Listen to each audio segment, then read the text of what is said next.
It was only 2 weeks ago that CeeDee Lamb erupted on Dak Prescott during the Dallas Cowboys' loss to the Baltimore Ravens amid frustration over his lack of usage. It was a terrible look from Lamb, who displayed poor body language throughout the game and allowed his emotions to spill over into his performance.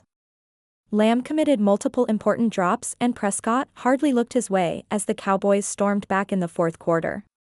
The All-Pro receiver did not speak to reporters after the game, but he apologized a few days later and dispelled any theory that he and Prescott are not on good terms. That came as a huge relief, but Lamb and Prescott took 2 steps backwards Sunday night amid Dallas' sluggish offensive display against the Steelers. Following an ugly red zone interception from Prescott, the NBC broadcast showed Lamb chewing out his quarterback yet again. We'll defer to the professional lip leaders, but the slow-motion replay made it seem like Lamb was critical of Prescott's throw. We're hesitant to buy into the narrative being pushed by NBC broadcasters Mike Tirico and Chris Collinsworth.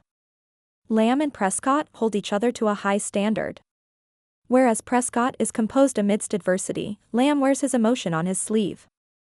On the other hand, though, it is unlike most superstar receivers to chew out their quarterback. A single occurrence is one thing, but this is now the second time in 3 games that Lamb has been critical of Prescott in a public manner on the Cowboys' sideline. Much like Lamb's Week 3 outburst, the WR's hands are far from clean. Replay of the interception showed that Lamb gave up on his route.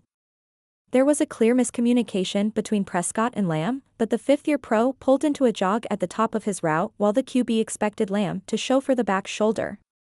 It wasn't a great decision, or throw, by Prescott, who lost a fumble in the red zone earlier in the game, but it's an equally tough look for Lamb for seemingly criticizing his quarterback when he essentially took the play off. He wasn't expecting the ball. It's worth reiterating that Lamb spoke glowingly of his relationship with Prescott when he apologized for his display in Week 3. Maybe Lamb being vocal on the sideline has become the norm.